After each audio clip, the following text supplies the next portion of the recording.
नमस्कार शेतकरी मित्रांनो, आज आमच्या कपाशीत आम्ही वक्कर धरला आहे. तर मी तो वक्कर सिंगल न धरता डबल धरला आहे. डबल वक्कर का धरावा मित्रांनो ते तुम्हाला मी आज सांगणार आहे. सिंगल वक्कर जर मारला तर आपल्या कपाशीजवळ साईड सुटते, त्यात मग गवत होतं. तर गवत न होऊ म्हणून आपण हा डबल वक्कर मारतो. त्याने काय होतं माहिती का, कपाशीला भरपण लागते आणि जी बारीक बारीक जी गवत का चिवटाण असतं ते ह्या वखराने निघून जातं. तुम्ही बघू शकता आता दोन्ही झाडाच्या साईडने दोन वखर चालू आहेत. एका झाडाच्या साईडने दोन वखर चालू आहेत.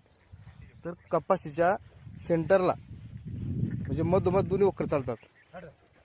त्याने जी बारीक बारीक तण असते ते दबून जाते.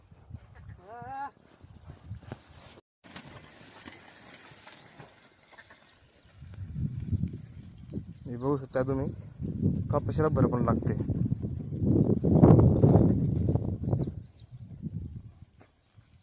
सिंगल वखरपेक्षा डबल वखराचा हा गुणकारी उपाय असतो. आणि डबल वखरचे फायदे पण आहेत.